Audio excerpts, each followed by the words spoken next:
सल्लल्लाहु अलैहि वसल्लम ने फरमाया कि जो नमाज भूल जाए तो या उससे गाफिल होकर सो जाए। अब ये गौर करने की बात है क्योंकि अक्सर हमारे ये प्रॉब्लम होता है कि फॉर एग्जांपल हम ऑफिस में है या घर में फॉर एग्जांपल पार्टी है, शादियां हैं या ऐसा सीजन आता है ना, तो बंदा इतना मसरूफ होता है कि एकदम से असर की अजान होती है तो लगता है ओहो मैंने तो अभी जोहर नहीं पढ़ी है। बहुत अल्लाह ना करे वैसे हो जाता है ना, इंसान है तो तभी तो हदीस भी है। या फिर ये होता है कि कभी हम इतना थके होते हैं और हम सोचे हम थोड़ी देर के लिए ना बस लेटते हैं और फिर इंशाल्लाह उठ के नमाज पढ़ लेंगे, लेकिन जैसे ही हम लेटते हैं हमें इतनी गहरी नींद आ जाती है कि जब हमारी आंख खुलती है तो फिर हमें गिल्ट होता है कि हो मेरी तो नमाज चली गई। तो नबी सल्लल्लाहु अलैहि वसल्लम ने उसके बारे में क्या कहा कि जो नमाज भूल जाए या इससे गाफिल हो जाए तो उसका कफारा ये है कि जब याद आए पढ़ ले। ठीक है, don't make it a habit कि ठीक है जी मैं तो बाद में जब भी याद आएगी पढ़ लूंगी, लेकिन इसका सिर्फ कफारा ये है कि द मोमेंट आपको ये रियलाइज होता है कि आपकी नमाज जो है वो कज़ा हो गई, तो जैसे ही आपको याद आए आप फौरन पढ़ लें। और एक रवायत में है कि इसका कफारा इसके सिवा कुछ नहीं है कि आपको जैसे याद आती है फौरन अपनी नमाज जो कज़ा नमाज है उसको पढ़ लें।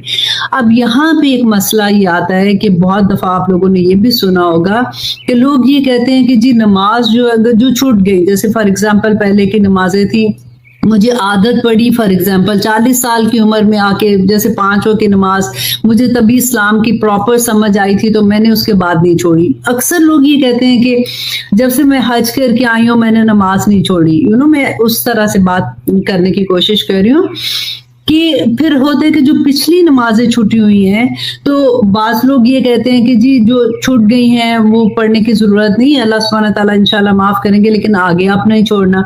लेकिन इस हदीस से क्या पता चलता है कि द मोमेंट आपको ये एहसास होता है कि आपकी नमाजें छूटी थी तो आपको जैसे ही याद आएगा फिर आप अपनी कज़ा नमाजें पढ़ना शुरू कर दें।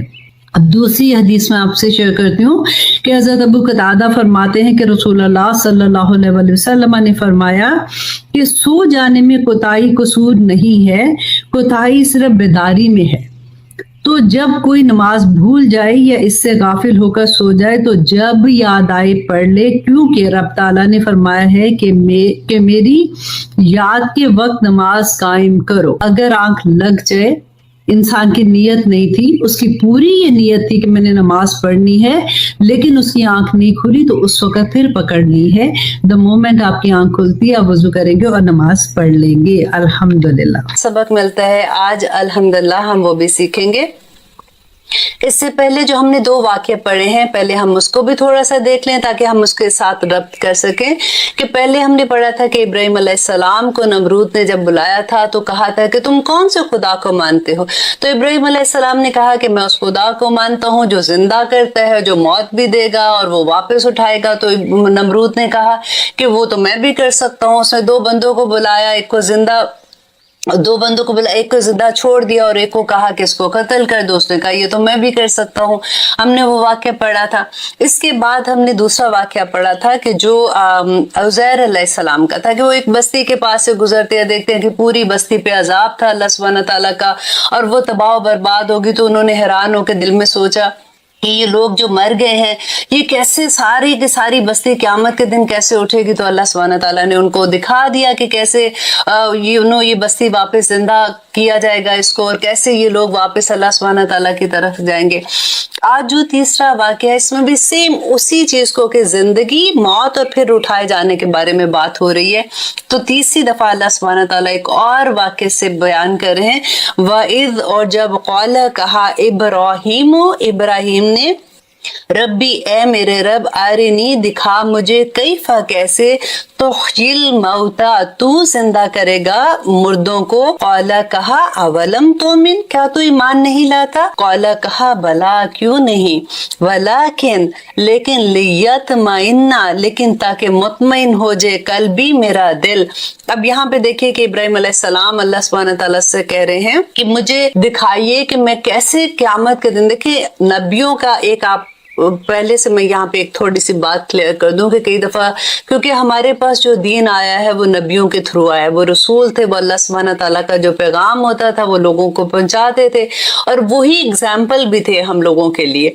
तो अल्लाह सुब्हानहू तआला को ये पता था कि लोगों के दिल में ये सवाल आएगा और वो इस तरह से अपने दिल में सोचेंगे, क्योंकि देखिए उज़ैर अलैहिस्सलाम के दिल में भी सवाल ये पैदा हुआ था।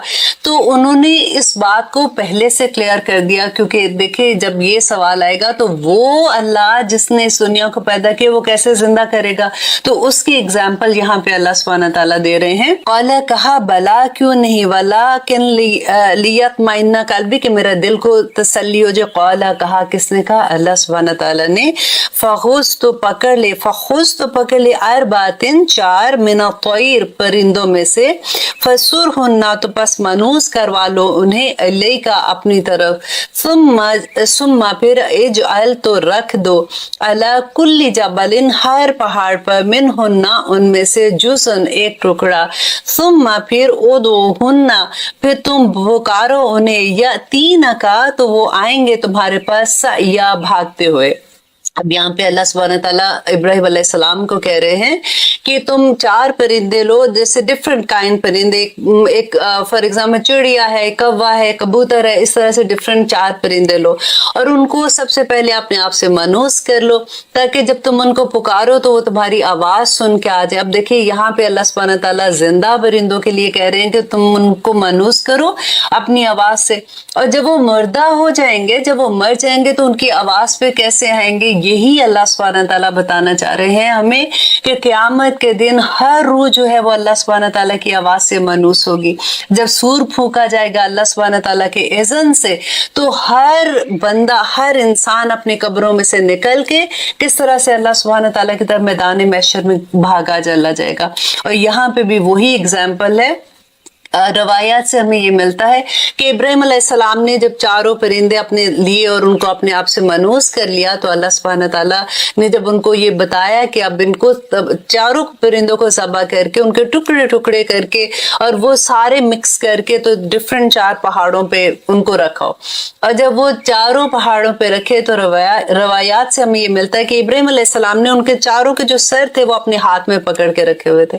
जब उन्होंने उनको आवाज दी, उनको पुकारा, तो 4 परिंदों के सर जो थे अपने हाथ में थे, तो उनकी जो जिसका जो गोश्त पोश जो चीज थी वो सारी आते आते वो उसी परिंदे के साथ जुड़ती गई और वो एक जीते जागते परिंदे बन गए।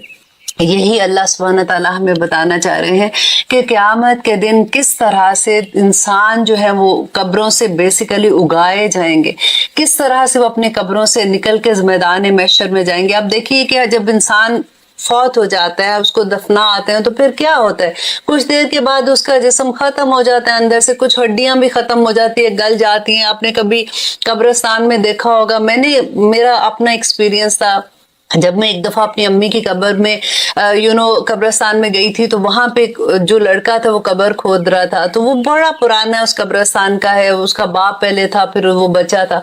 तो मैंने उस बच्चे को बुला के पूछा, मैंने कहा कि कब्रिस्तान तो जब से मैं बचपन से देख रही हूँ यही कब्रिस्तान है, तो जब लोग फौत होते हैं तुम कब्र खोदते हो, तो अंदर से जो लोग होते हैं तो वो क्या होता है। तो जब उसने मुझे दिखाया ले जाके, कहता है बाजी ये देखे मैं ये कब्र खोद रहा हूँ ना, अंदर से कभी ऐसा होता है कि कोई एक हड्डी, एक इस तरह की चीज मिलती है, तो हम वो भी उसी कब्र में साइड पे दफना देते हैं और फिर हम नया मुर्दा जो भी होता है हम उसको दफना देते हैं। अब देखिए हमारा गोश्त, हमारा खून, हमारा जिस्म, हमारा पूरी अज़ा किधर चले जाते हैं।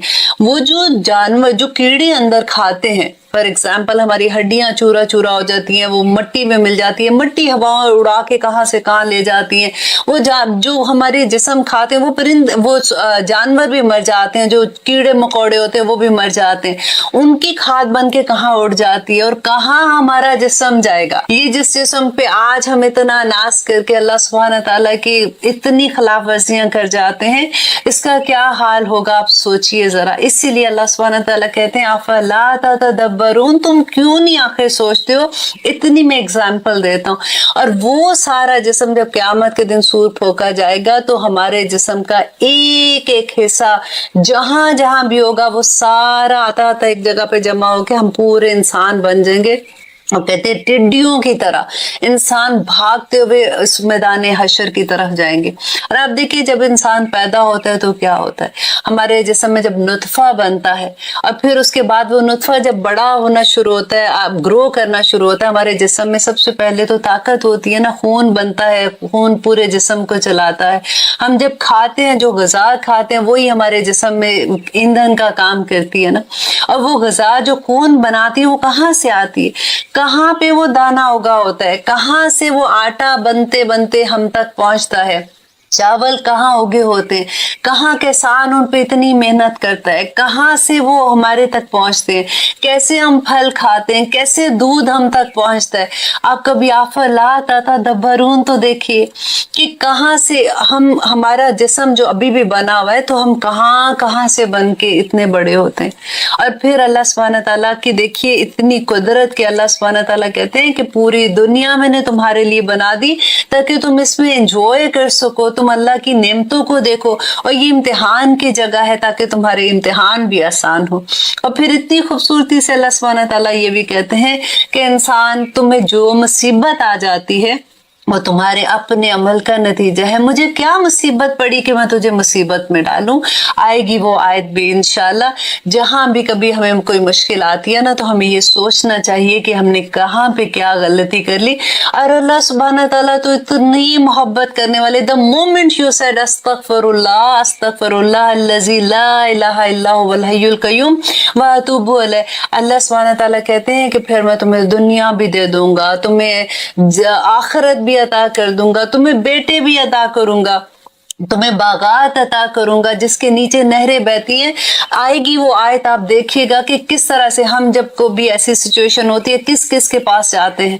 ایک بڑی خوبصورت یہاں پہ بات مجھے یاد آئی، I don't want to miss that, کیونکہ مجھے لگ رہا تھا کہ ابھی وہ استغفار کا ٹاپک نہیں ہے تو میں نہیں بیان کروں گی، لیکن ابھی اتنی پیاری بات ہے تو I wanted to share with you guys کہ ایک واقعہ بیان ہوتا ہے کہ ایک آدمی سعودیہ میں تھے تو ان کو کسی نے کہا کہ فلاں ڈاکٹر ہے تم اس کے پاس جاؤ اور بچوں کے لیے علاج کرانے کے لیے، وہ بہت اچھا ہے، وہ علاج ہوگا تو تمہارا بچہ پیدا ہو جائے گا، جو وٹ ایور ریزن۔ اس کہتے ہیں کہ وہ جا رہا تھا، راستے میں اس نے ریڈیو آن کیا، وہاں پہ کوئی عالم دین تھے، وہ بیان کر رہے تھے، تو انہوں نے جب یہ آیت بیان کی جس میں اللہ سبحانہ تعالیٰ نے کہا کہ جو استغفار کرتے ہیں اللہ سبحانہ تعالیٰ سے، اللہ سبحانہ تعالیٰ ان کو کیا کیا عطا کرتے ہیں، اور اس میں بنین بیٹوں کا لفظ ہے، اس میں جنات کا لفظ ہے کہ جنات جو دنیا میں جتنے باغات ہیں جن کے نیچے نہریں بہتی ہیں وہ دے گا، اللہ سبحانہ تعالیٰ تمہارے تمام گناہ معاف کر دے گا، اللہ سبحانہ تعالیٰ تمہیں یہ عطا کرے گا۔ بڑی خوبصورت آیت ہے۔ تو جب انہوں نے یہ سنا تو انہوں نے کہتے ہیں کہ اپنی گاڑی وہاں سے ہی موڑ لی، تو اس نے کہا کہ جو رب ہمیں بتا رہا ہے، جو دعائی وہ دے رہا ہے کہ استغفار کرو، میں تمہیں بیٹے بھی عطا کروں گا، میں تمہیں دنیا میں دیکھیں دولت بھی دوں گا، میں تمہیں یہ کروں گا، تو میں کدھر جا رہا ہوں۔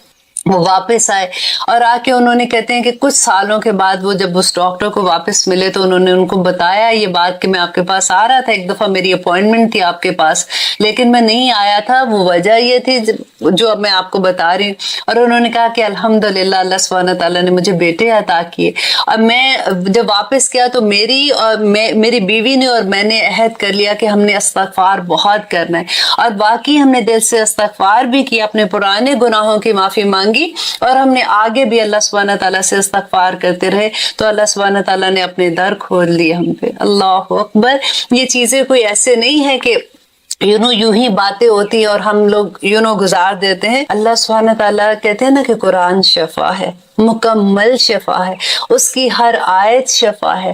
جب ہم پڑھتے ہیں تو پھر پتہ چلتا ہے نبی صلی اللہ علیہ وسلم کے دیکھیں اللہم کی جتنی دعائیں ہیں، کیا ہے دعائیں؟ مکمل دعائیں ہیں ایسی کہ ہم جیسے انشورنس لیتے ہیں اپنی زندگی کے لیے کہ ہماری انشورنس ہے اتنی، اگر ہم مر گئے تو یہ ہوگا، اگر ہم زندہ ہیں تو ڈیفینیٹلی ڈاکٹروں کا خرچہ آ جاتا ہے، اگر بیمار ہوتا ہے۔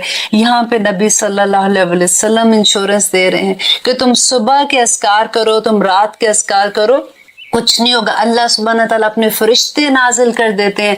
हमने आयतल कुर्सी में क्या पढ़ा था कि जो रात को सोते वक्त अपने बिस्तर पे आयतल कुर्सी पढ़ते हैं, अल्लाह सुब्हानहू तआला फरिश्ते नाजिल कर देते हैं सुबह तक उसके लिए। और जो दिन को पढ़ते हैं, अल्लाह सुब्हानहू तआला पूरा दिन फरिश्ते नाजिल कर देते हैं। सुबह के अज़कार आप गूगल करके देखिए, आप आपके सारे अज़कार निकल आएंगे जितने भी हम पढ़ते हैं सुबह के टाइम पे। आप पूरी अल्लाह की हिफाजत में आ जाते हो। जब आप घर से निकलते हो, बिस्मिल्लाह ला यदुर्रु मा इस्मिही शैउन फिल अर्द वला फिस समाइ व हुवस समीउल अलीम आप पढ़ के निकलिए। अब घर में दाखिल होते आपने क्या पढ़ना है, अपने गाड़ी में बैठना है तो आपने क्या पढ़ना है। अब देखिए कहाँ कहाँ अल्लाह सुब्हानहू, आप बाजार में जाते आपने क्या पढ़ना है। और फिर इतनी अजर जिसकी कोई हद नहीं। अल्लाह सुब्हानहू तआला किस तरह से अपने बंदों को महफूज रखता है। अब हमारी जिंदगी में कुरान खुलेगा, जब हम हदीस पढ़ेंगे, जब हम नबी सल्लल्लाहु अलैहि वसल्लम की जिंदगी को पढ़ेंगे, तो तभी हमें पता चलेगा कि हमने अपने आप को कैसे हिफाजत में रखना। रब को नापसंद है, क्योंकि असल में मकसद तो यही है ना कि जब अल्लाह के सामने हाजिर होंगे तो फिर क्या जवाब देंगे। जब हमें ये डर नहीं होता कि हमने अपने रब के सामने हाजिर होकर इन बातों का जवाब देना है जो हम छुप के कर रहे हैं या हम उनको गलत तरीके से कर रहे हैं, अल्लाह के हुक्मों की नाफरमानी कर रहे हैं। और जब हमारा ये डर और एहसास होगा ना कि हमने अल्लाह के सामने हाजिर होना है, तो हमारी जिंदगियां जरूर संवर जाएंगी। इसीलिए तो रसूलुल्लाह सल्लल्लाहु अलैहि वसल्लम ने फरमाया था कि सूरत मुल्क जो है वो कब्र के अजाब से बचाती है, और इसीलिए हम हर रात को भी इसको पढ़ते हैं। और फिर अल्लाह सुब्हानहू तआला फरमाते हैं कि वही है जिसने तुम्हारे लिए जमीन को राम कर दिया, लिहाजा तुम उस पर चलो फिरो और उसका रिस्क खाओ और उसी के पास दोबारा जिंदा होकर जाना है। क्या तुम आसमान वाले की इस बात से बेखौफ हो बैठे हो कि वो तुम्हें जमीन में दंसा दे तो वो एकदम थरथराने लगे, या क्या तुम आसमान वाले की इस बात से बेखौफ हो बैठे हो कि वो तुम पर पत्थरों की बारिश बरसा दे, फिर तुम्हें पता चलेगा कि मेरा डराना कैसा है। और आयत नंबर 18 में अल्लाह सुब्हानहू तआला फरमाते हैं, और उनसे पहले जो लोग थे उन्होंने भी पैगंबरों को झुटलाया था, फिर देख लो कि मेरा अजाब कैसा है। और क्या उन्होंने परिंदों को अपने ऊपर नजर उठाकर नहीं देखा कि वो परों को फैलाए हुए होते हैं और समेट भी लेते हैं, उनको खुदाए रहमान के सिवा कौन थामे हुए है। यकीनन वो हर चीज की खूब देखभाल करने वाला है। भला खुदाए रहमान के सिवा कौन है जो तुम्हारा लश्कर बनकर तुम्हारी मदद करे। काफी लोग तो नीरे धोखे में पड़े हुए हैं। अगर वो अपना रिस्क बंद कर दे तो भला कौन है जो तुम्हें रिस्क अता कर दे। इसके बावजूद वो सरकशी और बेजारी पर जमे हुए हैं। भला जो शख्स अपने मुंह के बल ऊंधा चल रहा है वो मंजिल तक ज्यादा पहुंचने वाला होगा, या जो एक सीधे रास्ते पर सीधा सीधा चल रहा है। कह दो कि वही है जिसने तुम्हें पैदा किया और तुम्हारे लिए कान और आंखें और दिल बनाए, मगर तुम थोड़ा ही शुक्र अदा करते हो। और आयत नंबर 24 में अल्लाह सुब्हानहू तआला फरमाते हैं, कह दो कि वही है जिसने तुम्हें जमीन में फैलाया और उसी के पास तुम्हें इकट्ठा करके ले जाया जाएगा। और ये लोग कहते हैं कि अगर तुम सच्चे हो तो बताओ कि ये वादे का दिन कब पूरा होगा। कह दो कि इसका इल्म तो सिर्फ अल्लाह के पास है और मैं तो बस साफ साफ तरीके से खबरदार करने वाला हूँ। फिर जब वो इस क़यामत के अजाब को पास आता देख लेंगे तो काफरों के चेहरे बिगड़ जाएंगे और कहा जाएगा, ये है वो चीज जो तुम मांगा करते थे। ए पैगंबर, इनसे कहो कि जरा ये बताओ कि चाहे अल्लाह मुझे और मेरे साथियों को हलाक कर दे या फिर हम पर रहम फरमा दे, दोनों सूरतों में काफरों को दर्दनाक अजाब से कौन बचा सकता है। कह दो कि वो रहमान है, हम उसी पर ईमान लाए हैं और उसी पर हमने भरोसा किया है। चुनाचे अनकरीब तुम्हें पता चल जाएगा कि कौन है जो खुली गुमराही में मुब्तला है। और अब इस सूरह की आखिरी आया अल्लाह सुब्हानहू तआला फरमाते कि कह दो जरा ये तो बतलाओ कि अगर किसी सुबह तुम्हारा पानी नीचे को उतरकर गायब हो जाए तो कौन है जो तुम्हें चश्मों से उबलता हुआ पानी ला कर दे। अल्हम्दुलिल्लाह, यहाँ पे हमारी सूरत अल मुल्क कंप्लीट होती है और अब शुरू करते हैं सूरत अल कलम। ये सूरह मक्की सूरह है, इसमें 52 आयात हैं और 2 रुकू हैं। औज़ु बिल्लाहि मिनश शैतानिर रजीम, बिस्मिल्लाहिर रहमानिर रहीम।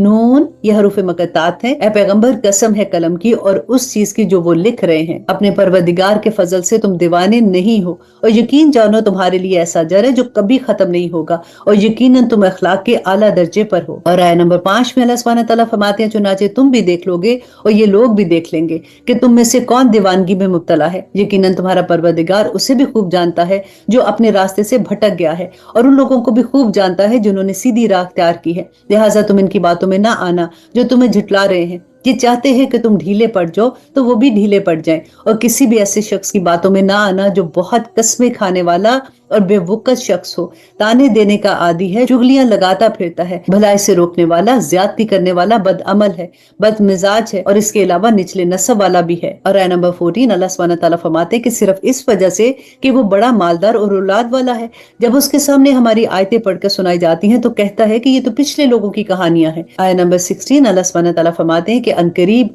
हम उसकी सूंड पर दाग लगा देंगे। हमने उन मक्का वालों को इस तरह आजमाइश में डाला है जैसे एक बाग वालों को उस वक्त आजमाइश में डाला था जब उन्होंने कसम खाई थी कि सुबह होते ही हम इस बाग का फल तोड़ लेंगे। और आयत नंबर 18, और वो ये कहते हुए कोई इस्तिस्ना नहीं कर रहे थे।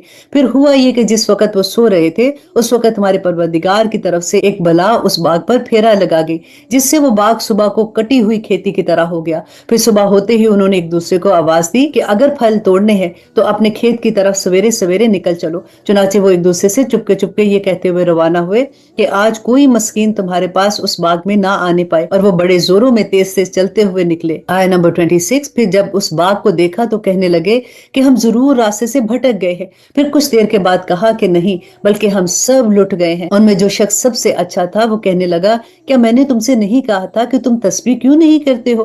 कहने लगे कि हम अपने परवरदिगार की तस्बीह करते हैं, यकीनन हम जालिम थे। फिर एक दूसरे की तरफ मुतवज्जो होकर एक दूसरे को मलामत करने लगे। फिर सबने मुत्तफिक होकर कहा कि अफसोस है हम सब पर, यकीनन हम सब ने सरकशी इख्तियार कर ली थी। क्या बईद है कि हमारा परवरदिगार हमें इस बाग के बदले इससे अच्छा अता फरमा दे। बेशक हम अपने परवरदिगार की तरफ रुजू करते हैं। अजाब ऐसा ही होता है और आखिरत का अजाब यकीनन सबसे बड़ा है। काश के ये लोग जानते। और आयत नंबर 34, अलबत्ता मुत्तकियों के लिए उनके परवरदिगार के पास नेमतों भरे बागात हैं। भला क्या हम फरमाबरदारों को मुजरिमों के बराबर कर देंगे? तुम्हें क्या हो गया है? तुम कैसी बातें तय कर लेते हो? क्या तुम्हारे पास कोई किताब है जिसमें तुम ये पढ़ते हो कि तुम्हें वहां वही कुछ मिलेगा जो तुम पसंद करोगे? या तुमने हमसे क़यामत के दिन तक बाकी रहने वाली कस्में ले रखी हैं कि तुम्हें वही कुछ मिलेगा जो तुम तय करोगे? ए पैगंबर, इनसे पूछो कि इनमें से कौन है जिसने इस बात की जमानत ले रखी है? क्या खुदाई में इनके माने हुए कुछ शरीक हैं जो ये जमानत लेते हैं? या फिर ले आए अपने उन शरीकों को। अगर वो सच्चे हैं, जिस दिन पिंडली खोल दी जाएगी और उनको सजदे के लिए बुलाया जाएगा तो ये सजदा नहीं कर सकेंगे। और आयत नंबर 43, इनकी निगाहें झुकी होंगी, इन पर जिल्लत छाई होगी। उस वक्त भी उन्हें सजदे के लिए बुलाया जाता था जब ये लोग सही सालिम थे। उस वक्त कुदरत के बावजूद ये इनकार करते थे। अल्लाह अकबर। अब देखें कि वो जब दुनिया में सजदा नहीं करते थे ना, जब अजान की आवाज सुनते थे, तो आखिरत में भी नहीं सजदा कर सकेंगे। अल्लाह सुब्हानहू तआला फरमाते हैं, लिहाजा पैगंबर, जो लोग इस कलाम को झुटला रहे हैं उन्हें मुझ पर छोड़ दो। हम उन्हें इस तरह धीरे धीरे तबाही की तरफ ले जाएंगे कि उन्हें पता भी नहीं चलेगा, और मैं उन्हें ढील दे रहा हूँ। यकीन रखो कि मेरी तदबीर बड़ी मजबूत है। क्या तुम इनसे कोई उजरत मांग रहे हो कि वो तावान के बोझ तले दबे जा रहे हैं, या उनके पास कोई गायब का इल्म है जिसे वो लिख रहे हो? ऐ पैगंबर, तुम अपनी परवरदिगार का हुक्म आने तक सब्र किए जाओ और मछली वाले की तरह मत हो जाना जब उन्होंने गम से घुट घुट कर हमें पुकारा था। और आयत नंबर 49, अगर उनके परवरदिगार के फजल ने उन्हें संभाल ना लिया होता तो उन्हें बुरी हालत के साथ उसी खुले मैदान में फेंक दिया जाता। फिर उनके परवरदिगार ने उन्हें मुंतखब कर लिया और उन्हें सालिहीन में शामिल कर लिया। जिन लोगों ने कुफर अपना लिया है, जब वो नसीहत की ये बात सुनते हैं तो ऐसा लगता है कि ये अपनी तेज तेज आंखों से तुम्हें डगमगा ही देंगे, और वो ये कहते हैं कि ये शख्स दीवाना है। और अब इस सूरह की आखिरी आया, अल्लाह सुब्हानहू तआला फरमाते हैं कि हालांकि ये तो दुनिया जहां के लोगों के लिए नसीहत ही नसीहत है। अल्हम्दुलिल्लाह जी, यहाँ पे हमारी सूरत अल कलम कंप्लीट होती है। और अब शुरू करते हैं सूरत अल हाक़ा। और ये सूरत जो है ये भी मक्की दौर की सूरह है। इसमें 52 आयात हैं और 2 रुकू हैं। तो आइए शुरू करते हैं। आऊज़ु बिल्लाहि मिनश शैतानिर रजीम, बिस्मिल्लाहिर रहमानिर रहीम। शुरू अल्लाह के नाम से जो बड़ा मेहरबान और निहायत रहम करने वाला है। वो हकीकत जो होकर रहेगी। क्या है वो हकीकत जो होकर रहेगी? और तुम्हें क्या पता कि वो हकीकत क्या है जो होकर रहेगी? समूद और आद की कौमों ने उसी झंझोड़ देने वाली हकीकत को झुटलाया था। नतीजा ये कि जो समूद के लोग थे वो चंगाड़ की ऐसी आफत से हलाक हो गए जो हद से ज्यादा खौफनाक थी, और जो आद के लोग थे एक ऐसी बेकाबू तूफानी हवा से हलाक कर दिया गया। और आयत नंबर 7 में अल्लाह सुब्हानहू तआला फरमाते हैं, जिसे अल्लाह ने उन पर 7 रातें और 7 दिन लगातार मुसल्लत कर रखा। चुनाचे तुम अगर वहां होते तो देखते कि वो लोग वहां पर खजूर के खोखले तनों की तरह पड़े हुए हैं। अब क्या उनमें से कोई बचा हुआ नजर आता है? और फिरौन और उससे पहले के लोगों ने भी, और लूत अलैहिस्सलाम की उल्टी हुई बस्तियों ने भी इसी जुर्म का इर्तिकाब किया था कि उन्होंने अपने परवरदिगार के पैगंबर की नाफरमानी की थी। इसलिए अल्लाह ने उन्हें सख्त पकड़ में ले लिया। जब पानी तुगयानी पर आया तो हमने तुम्हें कश्ती में सवार कर दिया ताकि हम इस वाक्य को तुम्हारे लिए सबक आमोज बना दें, और याद रखने वाले कान उसे सुनकर याद रखें। और आयत नंबर 13, फिर जब एक ही दफा सूर में फूंक मार दी जाएगी और जमीन और पहाड़ों को उठाकर एक ही चोट में रेजा रेजा कर दिया जाएगा, तो उस दिन वो वाकया पेश आ जाएगा जिसे पेश आना है, और आसमान फट पड़ेगा और वो उस दिन बिल्कुल बेरौनक हो जाएगा, और फरिश्ते उसके किनारों पर होंगे, और तुम्हारे परवरदिगार के अर्श को उस दिन 8 फरिश्ते अपने ऊपर उठाए हुए होंगे। उस दिन तुम्हारी पेशी इस तरह की होगी कि तुम्हारी कोई छुपी हुई चीज छुपी नहीं रहेगी। फिर जिस किसी को उसके अमाल नामे उसके दाएं हाथ में दिए जाएंगे, वो कहेगा कि लोगों लो ये मेरा अमाल नामा पढ़ो, मैं पहले ही समझता था कि मुझे अपने हिसाब का सामना करना होगा। चुनांचे वो मनपसंद ऐश में होगा, उस ऊंची जन्नत में होगा जिसके फल झुके हुए होंगे। कहा जाएगा कि अपने उन अमाल के सिले में मजे से खाओ पियो जो तुमने गुजरे हुए दिनों में किए थे। और आयत नंबर 25, रहा वो शख्स इसका नामा अमाल उसके बाएं हाथ में दिया जाएगा तो वो कहेगा कि ऐ काश मुझे मेरा नामा अमाल दिया ही ना जाता और मुझे खबर भी ना होती कि मेरा हिसाब क्या है। ऐ काश कि मेरी मौत पर ही मेरा काम तमाम हो जाता, मेरा माल मेरे कुछ काम ना आया, मेरा सारा जोर मुझसे जाता रहा। ऐसे शख्स के बारे में हुक्म होगा कि पकड़ो इसे और इसके गले में तौक डाल दो, फिर इसे दोज़ख में झोंक दो, फिर उसे ऐसी जंजीरों से पकड़ो जिसकी पैमाइश 70 हाथ के बराबर होगी। और ये ना तो खुदाए बुजुर्ग व बतर पर ईमान लाता था, ना गरीब को खाना खिलाने की तरगीब देता था। लिहाजा आज यहाँ ना उनका कोई मददगार है और ना ही उसे खाने की कोई चीज मैसर है सिवाय गिस्लीन के। गिस्लीन असल में उस पानी को कहते हैं जब कोई जख्म धोया जाता है ना, तो वो जो पानी धोने से गिरता है उसको गिस्लीन कहते हैं। अल्लाह अकबर। और बाज़ मुफस्सिरीन का कहना है कि ये जहन्नमियों की वो गज़ा होगी जो जख्मों के पानी से मुशाबे होगी। रब्बना ला तजअलना मिनहुम। दुआ करे कि अल्लाह सुब्हानहू तआला हमें कुरान पे अमल करने वाला बना दे, हमें इन चीजों की समझ आ जाए। क्योंकि अक्सर लोग ये कहते हैं ना कुछ नहीं होना, क्या ऐसी सजाएं थोड़ी अल्लाह सुब्हानहू तआला दे सकते हैं, वो तो रहमान है रहीम है, क्योंकि उन्होंने कुरान पढ़ा नहीं होता। अब देखिए कि अल्लाह सुब्हानहू तआला कितनी दर्दनाक सजाएं कि हम सुन के भी हमारे रोंगटे खड़े हो जाते हैं। और हम कैसे ये बात कह सकते हैं कि कुछ भी नहीं होगा। अल्लाह सुब्हानहू तआला हम सब पर अपना रहम फरमाए और हमें अमल करने वाला बना दे, क्योंकि आखिरत में मामला सिर्फ अमल की बेस पे होगा। और आयत नंबर 38 में अल्लाह सुब्हानहू तआला फरमाते हैं, अब मैं कसम खाता हूँ उसकी भी जिसे तुम देखते हो और उसकी भी जिसे तुम नहीं देखते, कि ये कुरान एक मुअज़्ज़ज़ पैगाम लाने वाले का कलाम है और ये किसी शायर का कलाम नहीं है, मगर तुम ईमान थोड़ा ही लाते हो। और ना तो ये किसी काहिन का कलाम है, मगर तुम सबक थोड़ा ही लेते हो। ये कलाम तो तमाम जहानों के परवरदिगार की तरफ से उतारा जा रहा है। और अगर बिल्फा ये पैगंबर कुछ झूठी बातें बनाकर हमारी तरफ मंसूब कर देते तो अल्लाह सुब्हानहू तआला फरमाते हैं, अल्लाह अकबर, तो हम उसका दायां हाथ पकड़ते, फिर हम उनकी शारक काट देते,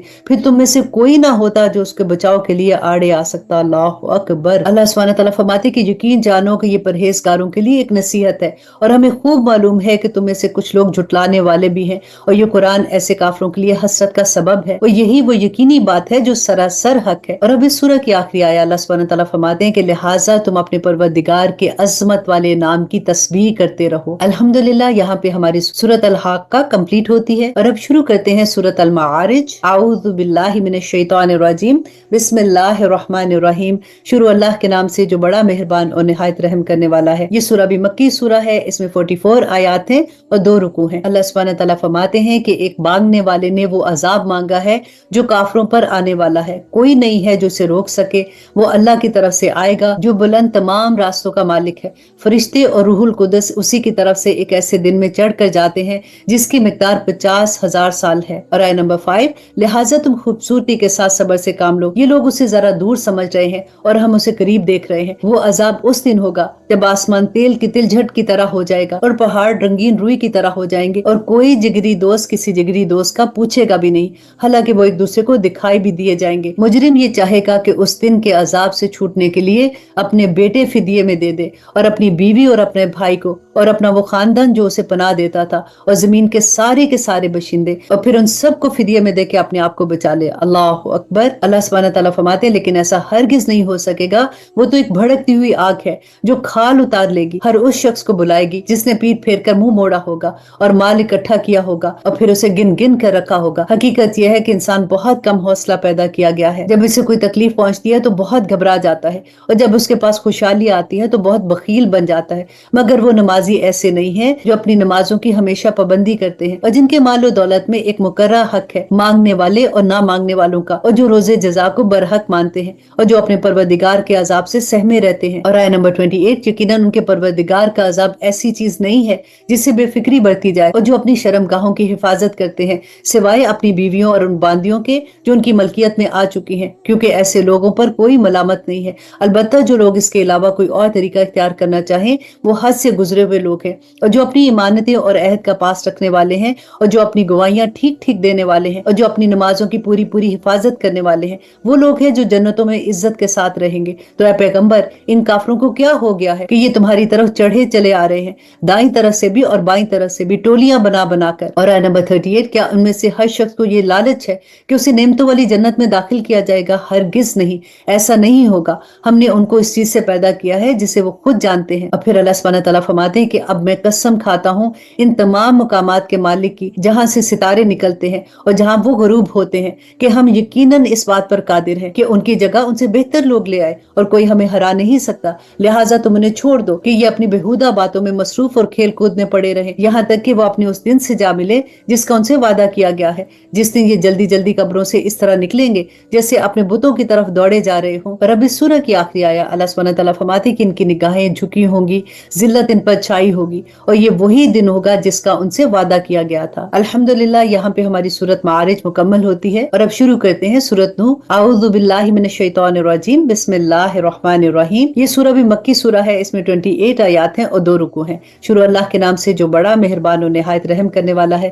اللہ سبحانہ تعالیٰ فرماتے ہیں کہ ہم نے نوح کو ان کی قوم کے پاس بھیجا کہ وہ اپنی قوم کو خبردار کرے قبل اس کے کہ ان پر کوئی دردناک عذاب آ کھڑا ہو۔ چنانچہ انہوں نے اپنی قوم سے کہا کہ اے میری قوم، میں تمہارے لیے ایک صاف صاف خبردار کرنے والا ہوں کہ اللہ کی عبادت کرو اور اس سے ڈرو اور میرا کہنا مانو۔ اللہ تمہارے گناہوں کی مغفرت فرمائے گا اور تمہیں ایک مقررہ وقت تک باقی رکھے گا۔ بے شک جب اللہ کا مقرر کیا ہوا وقت آ جاتا ہے اور پھر وہ ہٹایا نہیں جاتا، کاش کہ تم سمجھتے ہوتے۔ پھر نوح نے اللہ سبحانہ تعالیٰ سے کہا کہ اے میرے پروردگار، میں نے اپنی قوم کو رات و دن حق کی دعوت دی ہے، لیکن میری دعوت کا اس کے سوا کوئی نتیجہ نہیں ہوا کہ وہ زیادہ بھاگنے والے ہو گئے، اور میں نے جب بھی انہیں دعوت دی تاکہ آپ ان کی مغفرت فرمائے تو انہوں نے اپنی انگلیاں اپنے کانوں میں دے ڈالی، اپنے کپڑے اپنے اوپر لپیٹ لیے، اپنی بات پر اڑے رہے اور تکبر ہی تکبر کا مظاہرہ کرتے رہے۔ پھر میں نے انہیں پکار پکار کر دعوت دی، پھر میں نے ان کو اعلانیہ بھی بات کہی اور چپکے چپکے بھی سمجھایا۔ چنانچہ میں نے ان سے کہا کہ اپنے پروردگار سے مغفرت مانگو، یقین جانو کہ وہ بہت بخشنے والا ہے، وہ تم پر آسمان سے خوب بارش برسائے گا اور تمہارے مال اور اولاد میں ترقی دے گا اور تمہارے لیے باغات پیدا کر دے گا اور تمہاری خاطر نہریں مہیا کر دے گا۔ تمہیں کیا ہو گیا ہے کہ تم اللہ کی عظمت سے بالکل نہیں ڈرتے ہو، حالانکہ اس نے تمہیں تخلیق کے مختلف مراحل سے گزار کر پیدا کیا ہے۔ اور آیت نمبر 15، کیا تم نے یہ نہیں دیکھا کہ اللہ نے کس طرح 7 آسمان اوپر تلے پیدا کیے اور ان میں سے چاند کو نور بنا کر سورج کو چراغ بنا کر پیدا کیا، اور اللہ نے تمہیں زمین سے بہترین طریقے پر اگایا ہے، پھر وہ تمہیں دوبارہ اسی میں بھیج دے گا اور وہیں سے پھر باہر نکال کھڑا کرے گا، اور اللہ ہی ہے جس نے تمہارے لیے زمین کو ایک فرش بنا دیا ہے تاکہ تم اس کے کھلے ہوئے راستوں پر چلو۔ نوح نے کہا کہ اے میرے پروردگار، حقیقت یہ ہے کہ ان لوگوں نے میرا کہا نہیں مانا اور ان سرداروں کے پیچھے چل پڑے جن کو ان کے مال اور اولاد نے نقصان پہنچانے کے سوا کچھ نہیں دیا، اور انہوں نے بڑی بھاری مکاری سے کام لیا ہے۔ اور آیت نمبر 23، اور اپنے آدمیوں سے کہا ہے کہ اپنے معبودوں کو ہرگز نہ چھوڑنا، نہ ود اور سوا کو کسی صورت چھوڑنا، اور نہ یغوث یعوق اور نصر کو چھوڑنا، یہ ان کے بتوں کے نام تھے۔ اس طرح انہوں نے بہت سو کو گمراہ کر دیا، لہٰذا یا رب آپ بھی اب ان کو گمراہی کے سوا کسی اور چیز میں ترقی نہ دیجیے۔ ان لوگوں کے گناہوں کی وجہ سے ہی انہیں غرق کیا گیا، پھر آگ میں داخل کیا گیا، اور انہیں اللہ کو چھوڑ کر کوئی حمایتی میسر نہیں آئے گا۔ اور نوح نے بھی یہ کہا کہ میرے پروردگار، ان کافروں میں سے کوئی ایک باشندہ بھی زمین پر باقی نہ رکھیے، اگر آپ ان کو باقی رکھیں گے تو یہ آپ کے بندوں کو گمراہی کریں گے، اور ان کی جو اولاد پیدا ہوگی وہ بھی بدکار اور پکی کافر ہی پیدا ہوگی۔ میرے پروردگار، میری بھی بخشش فرما دیجیے اور میرے والدین کی بھی، ہر اس شخص کی بھی جو میرے گھر میں ایمان کی حالت میں داخل ہوا ہے، اور تمام مومن مرد اور مومن عورتوں کی بھی، اور جو ظالم لوگ ہیں ان کو تباہی کے سوا کوئی اور چیز عطا نہ فرمائیے۔ یہاں پہ ہماری سورت نوح مکمل ہوتی ہے اور اب شروع کرتے ہیں سورت الجن۔ اعوذ باللہ من الشیطان الرجیم، بسم اللہ الرحمن الرحیم۔ یہ سورہ بھی مکی سورہ ہے، اس میں 28 آیات ہیں اور 2 رکوع ہیں۔ شروع اللہ کے نام سے جو بہت مہربان اور نہایت رحم کرنے والا ہے۔ اللہ سبحانہ تعالیٰ فرماتے ہیں کہ پیغمبر کہہ دو کہ میرے پاس وحی آئی ہے کہ جنات کی ایک جماعت نے قرآن غور سے سنا اور اپنی قوم سے جا کر کہا کہ ہم نے ایک عجیب قرآن سنا ہے جو راہ راست کی طرف رہنمائی کرتا ہے، اس لیے ہم اس پر ایمان لے آئے ہیں اور اب اپنے پروردگار کے ساتھ کسی کو عبادت میں ہرگز شریک نہیں مانیں گے۔ اور نمبر 3 میں اللہ سبحانہ تعالیٰ فرماتے ہیں اور یہ کہ ہمارا کوئی ان کے پاس ہجرت کر کے آتا ہے یہ اسے محبت کرتے ہیں، اور جو کچھ ان مہاجرین کو دیا جاتا ہے وہ اپنے سینوں میں اس کی کوئی خواہش محسوس نہیں کرتے اور ان کو اپنے اوپر ترجیح دیتے ہیں چاہے ان پر تندرستی کی حالت گزر رہی ہو۔ اور اللہ سبحانہ تعالیٰ فرماتے ہیں اور جو لوگ اپنی طبیعت کے بخل سے محفوظ ہو جائیں وہی لوگ فلاح پانے والے ہیں۔ اور آیت نمبر 10 یہ مال ان لوگوں लोगों का भी हक है जो उन महाजिरीन और अंसार के बाद आए हैं। वो ये कहते हैं कि हमारे परवरदिगार हमें भी मग़फ़िरत फरमाइए और हमारे उन भाइयों को भी जो हमसे पहले ईमान ला चुके हैं, और हमारे दिलों में ईमान लाने वालों के लिए कोई बुग़्ज़ ना रखिए। ऐ हमारे परवरदिगार, आप बहुत शफीक और बहुत मेहरबान हैं। क्या तुमने उनको नहीं देखा जिन्होंने मुनाफिकत से काम लिया है कि वो अपने भाइयों से जो काफिर अहले किताब में से हैं ये कहते हैं कि अगर तुम्हें निकाला गया तो हम भी तुम्हारे साथ निकलेंगे और तुम्हारे बारे में कभी किसी और का कहना नहीं मानेंगे, और अगर तुमसे जंग की गई तो हम तुम्हारी मदद करेंगे, और अल्लाह गवाही देता है कि ये लोग बिल्कुल झूठे हैं। और आया नंबर 12, ये पक्की बात है कि अगर इन अहले किताब को निकाला गया तो ये उनके साथ नहीं निकलेंगे, और अगर उनसे जंग की गई तो ये उनकी मदद नहीं करेंगे, और अगर बिलफर्ज उनकी मदद की भी तो पीठ फेर कर भाग जाएंगे, फिर उनकी कोई मदद नहीं करेगा। ऐ मुसलमानों, हकीकत ये है कि उनके दिलों में तुम्हारी दहशत अल्लाह से ज्यादा है। ये इसलिए कि ये वो लोग हैं जिन्हें समझ नहीं आती है। ये सब लोग इकट्ठे होकर भी तुमसे जंग नहीं कर पाएंगे मगर ऐसी बस्तियों में जो किलों में महफूज हैं, या फिर दीवारों के पीछे छुपकर। इनकी आपस की मुखालफतें बहुत सख्त हैं। तुम इन्हें इकट्ठा समझते हो, हालांकि इनके दिल फटे पड़े हैं। ये इसलिए है कि ये लोग वो हैं जिन्हें अकल नहीं है। इनकी हालत इन लोगों की सी है जो इनसे कुछ ही पहले अपने करतूतों का मजा चख चुके हैं, और उनके लिए दर्दनाक अजाब है। और नंबर 16, इनकी मिसाल शैतान की सी है कि वो इंसान से कहता है कि काफिर हो जाओ, फिर जब वो काफिर हो जाता है तो कहता है कि मैं तुझसे बरी जिम्मा हूँ, मैं अल्लाह से डरता हूँ जो सारे जहानों का परवरदिगार है। चुनाचे इन दोनों का अंजाम ये है कि वो दोनों दोज़ख में होंगे जहाँ वो हमेशा रहेंगे, और यही जुल्म करने वालों की सजा भी है। या ईमान वालों, अल्लाह से डरो और हर शख्स ये देखे कि उसने कल के लिए आगे क्या भेजा है, और अल्लाह से डरो, यकीन रखो कि जो कुछ तुम करते हो अल्लाह उससे पूरी तरह बाखबर है, और तुम उन जैसे ना हो जाना जो अल्लाह को भूल बैठे हैं, तो अल्लाह ने भी उन्हें खुद अपने आप से गाफिल कर दिया है। वही लोग हैं जो नाफरमान हैं। और आयत नंबर 20 में अल्लाह सुब्हानहू तआला फरमाते हैं कि जन्नत वाले और दोज़ख वाले बराबर नहीं हो सकते।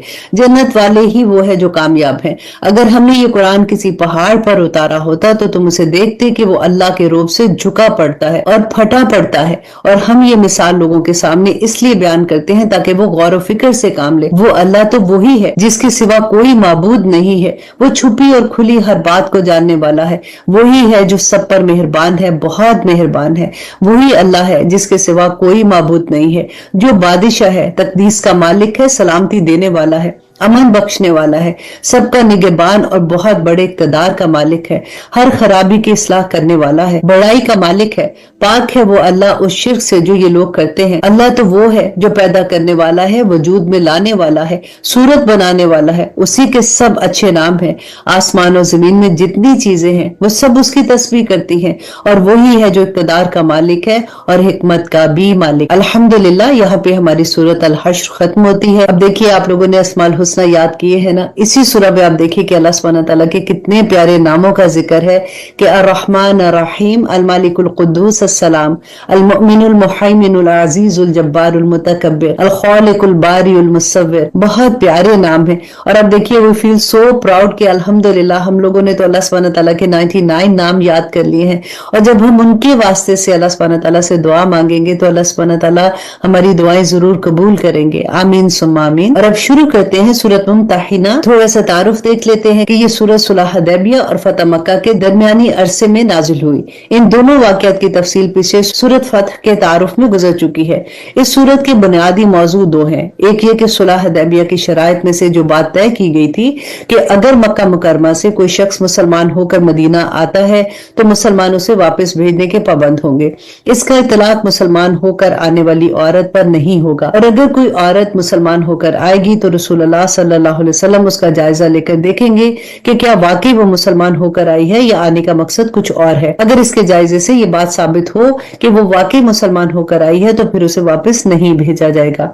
इस सूरत में अगर वो शादीशुदा हो और उसका शोहर मक्का मुकरमा में रह गया हो तो इसके निकाह और मेहर वगैरह के मुतालिक क्या अहकामात होंगे वो भी इस सूरत में बयान फरमाए हैं। और जिन मुसलमानों के निकाह में अभी तक बुत परस्त औरतें थी, इनके बारे में भी ये हुक्म दिया गया है कि अब उनके साथ निकाह नहीं रह رہ سکتا، چنانچہ اس صورت میں رسول اللہ صلی اللہ علیہ وسلم کو ان عورتوں کا امتحان یا جائزہ لینے کا حکم دیا گیا تھا، اس لیے اس صورت کا نام ممتحنہ ہے، یعنی امتحان لینے والی۔ صورت کا دوسرا موضوع جو بالکل شروع میں بیان ہے وہ یہ ہے کہ مسلمانوں کے لیے غیر مسلموں سے کس قسم کے تعلق رکھنا جائز ہے اور کس قسم کے ناجائز ہے۔ چنانچہ صورت کو اس حکم سے شروع فرمایا گیا ہے کہ مسلمانوں کو دشمنوں سے خصوصی دوستی نہیں رکھنی چاہیے۔ ان آیتوں کے نزول کا پس منظر یہ تھا کہ سورۃ فتح کے تعارف میں یہ بات واضح ہو چکی کہ صلح حدیبیہ کے معاملے کو مکہ مکرمہ کے کافروں نے 2 سال کے اندر اندر ہی توڑ دیا تھا، اور رسول اللہ صلی اللہ علیہ وسلم نے قریش کے لوگوں پر واضح فرما دیا تھا کہ اب وہ معاہدہ باقی نہیں رہا۔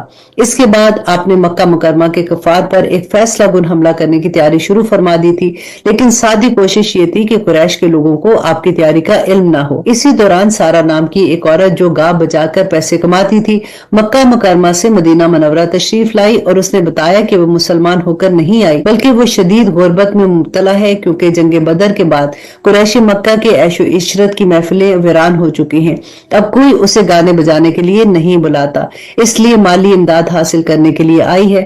رسول اللہ صلی اللہ علیہ وسلم نے بنو عبد المطلب کو اس کی مدد کرنے کی ترغیب دی اور اس کو کچھ نقدی اور کچھ کپڑے دے کر رخصت کیا۔ دوسری طرف مہاجر صحابہ کرام میں حضرت حاتب رضی اللہ عنہ ایک ایسے بزرگ تھے جو اصل میں یمن کے باشندے تھے اور مکہ مکرمہ آ کر بس گئے تھے۔ مکہ مکرمہ میں ان کا قبیلہ نہیں تھا، وہ خود تو ہجرت کر کے مدینہ آ گئے تھے، لیکن ان کے اہل و عیال مکہ مکرمہ میں ہی رہ گئے تھے، جس کے بارے میں انہیں یہ خطرہ تھا کہ کہیں قریش کے لوگ ان پر ظلم نہ کریں۔ دوسرے مہاجر صحابہ جن کے اہل و عیال مکہ مکرمہ میں رہ گئے تھے، انہیں تو کسی قدر اطمینان تھا کہ ان کا پورا قبیلہ وہاں موجود ہے جو کافروں کے ظلم سے انہیں تحفظ دے سکتا ہے، لیکن حضرت حاتب کے اہل و عیال کو یہ تحفظ حاصل نہیں تھا۔ جب سارا نامی عورت مکہ مکرمہ واپس آنے لگی تو ان کے دل میں یہ خیال پیدا ہوا کہ اگر میں قریش کے لوگوں کو خفیہ طور پر